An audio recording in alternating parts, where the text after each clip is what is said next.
You're watching South Asia Newsline, and here are the top stories we are tracking for you on Tuesday, the 18th of March. Jaishankar slams UN cites Kashmir issue, calls for fair global order. China welcomes PM Modi's positive remarks on bilateral ties. And Pashtun activists accuse Pakistan of targeted murders and oppression.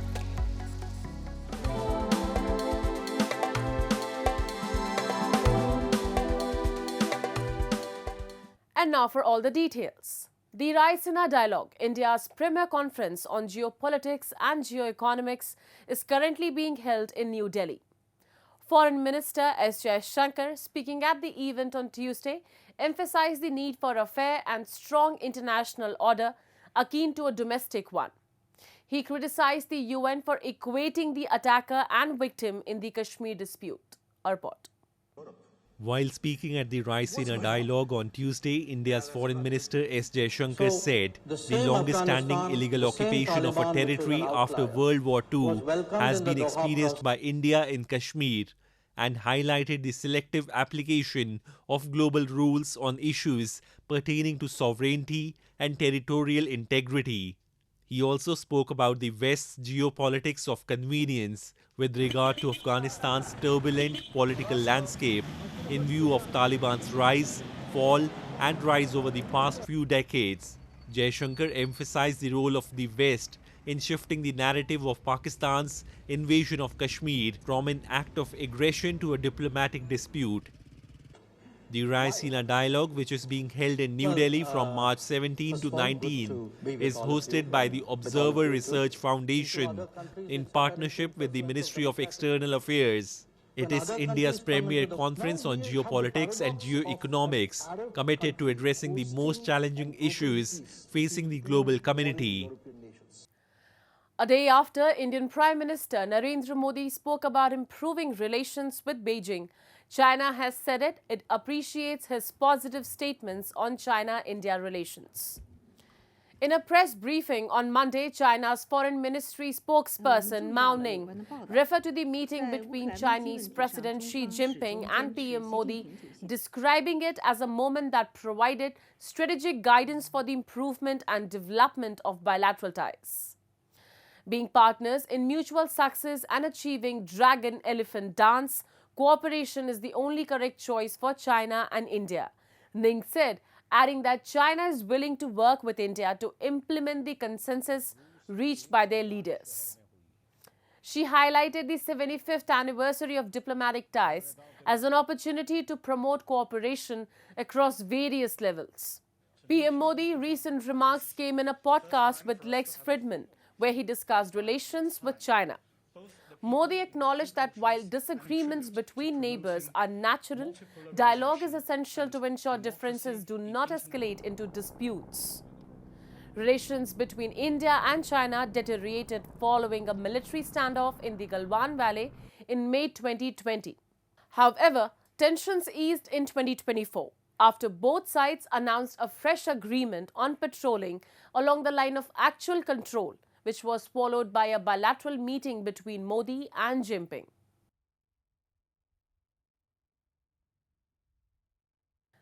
Residents of Quetta in Balochistan on Monday expressed concerns about safety amid heightened security following violent incidents in the region.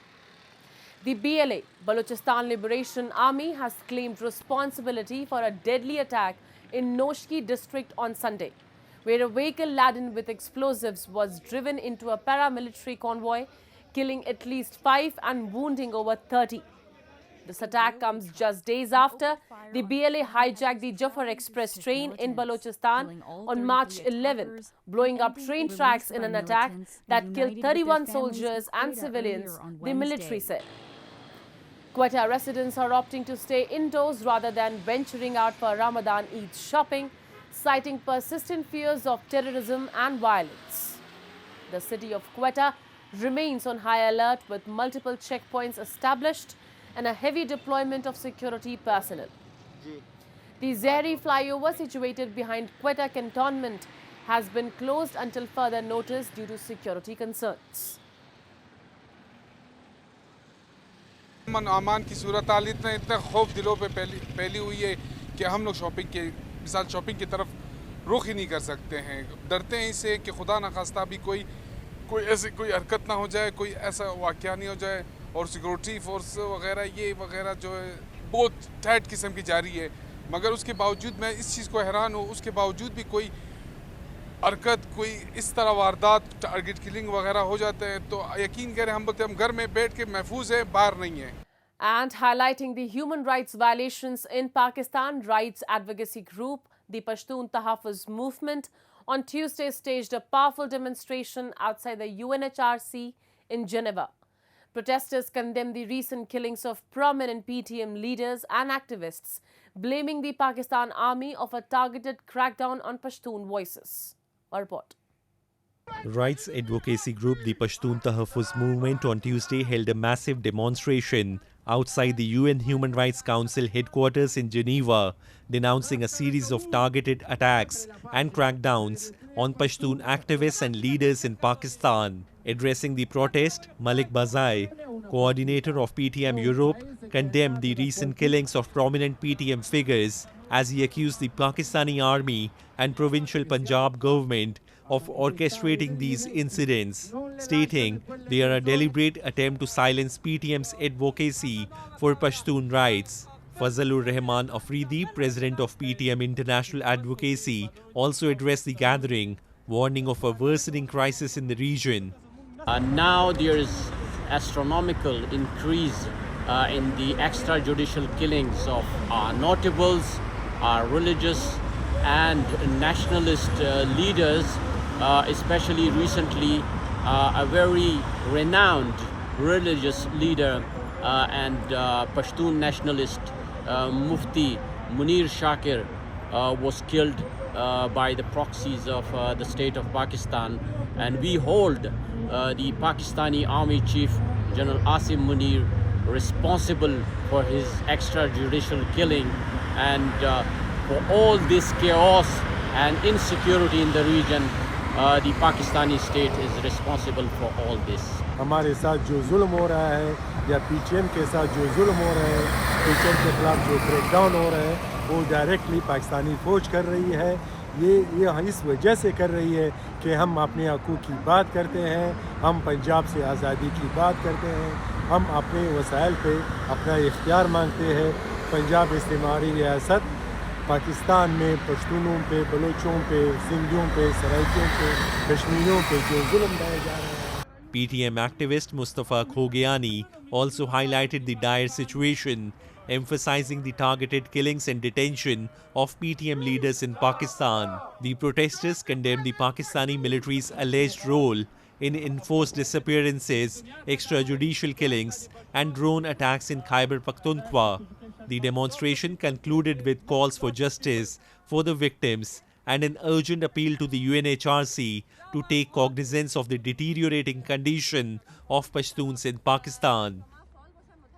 और उधर हमारा situation बहुत ख़राब है। पाकिस्तानी फौज जो हमेशा उधर टारगेट कर रहे हैं और हमारा लोग मार रहे हैं, हमारा लोग उठाता है, वो जेलों में डाल रहे हैं। तो पाकिस्तान में हमारा हालात इस टाइम में बहुत ख़राब है। हम दुनिया से यही रिक्वेस्ट करते हैं कि प्लीज़ हमारे लिए अपना आवाज़ उठा लो, हमारे हक़ के लिए थोड़ा आवाज़ उठा लो।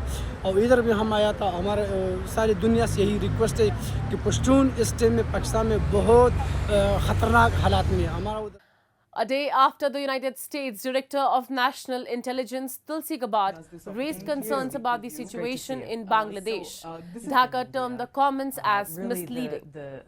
In a strongly worded statement, Bangladesh Chief Advisor Press Secretary Shafiqul Alam said the interim government rejected Gabbard's remarks as misleading and damaging to Bangladesh's image.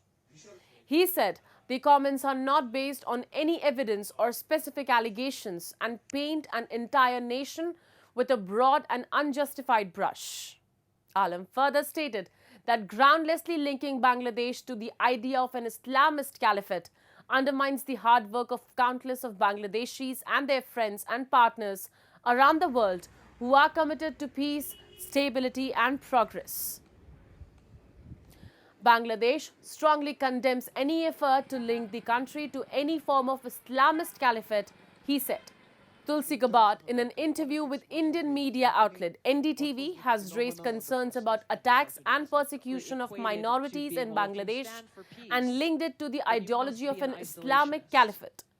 Notably, the Muhammad Yunus-led interim government has been under fire from the opposition and its Hindu-majority neighbor, India, for attacks on minorities, mostly Hindus, who are considered close to the Awami League, following the ouster of Sheikh Hasina.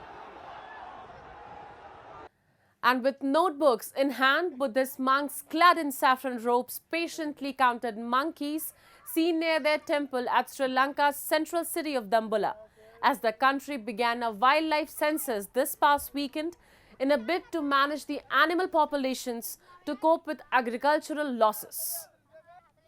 Agriculture accounts for 8% of the country's economy and employs 8.1 million people. But coconut production, along with vegetable and fruit cultivation, has been hit due to crop destruction by monkeys, peacocks and giant squirrels, a top government official said. බෞද්ධ රටක් මේකේ සත්තු ඝාතනය කිරීම මැරීම සම්පූර්ණයෙන් හොඳ නෑ. ඒක අපි හිලා දකිනවා. ඒ වගේම පිට රටවල් වලට පටවන එක අපි කැමති නෑ. ඒ වගේම අපිට මේකට කරන්න තියෙන විකල්ප කීපයක් තියෙනවා. එකක් තමයි අපේ මාත් එක්ක අපි මේ සත්තු අල්ලලා අරගෙන ගිහිල්ලා දූපතකට. A 72-year-old farmer in Dambulla counted 45 monkeys, 6 giant squirrels and 9 peacocks in the 5 minutes allocated for the census. With an air gun across his shoulder, he spends hours patrolling his 8-acre plot of farmland that has been struggling with crop losses for years. But he says tribes of monkeys still strip trees of hundreds of coconuts and pick mangoes while peacocks swallow long beans whole. අවුරුදු 10කට විතර ඉස්සරලා රිලව් දෙතුන් දෙනෙක් වඳුරෝ දෙතුන් දෙනෙක් එහෙම ඌරන්ගේ හානිය එච්චර ලොකුවටම තිබුණේ නැහැ. ඒතකොට ඉත්තෑවොත් ඉන්නවා. ඉතින් ඒ වගේ හානි තියෙනවා මොනරුත් දැන් එන්න මොනර ගහනේ වැඩි වෙලා. ඉතින් ඒ නිසා මේ ක්‍රමයෙන් තමයි දැන් වැඩි වෙලා දැන් සත්තු නිසා ගොවිතැන කරන්න බැරි තත්ත්වයට පත් වෙලා තියෙනවා. Saturday's census comes after an incident in February when a monkey caused a nationwide blackout and power cuts lasting for 3 days. The census aims to find solutions to tackle the menace. That's all in tonight's edition. We will see you same time tomorrow. Good night.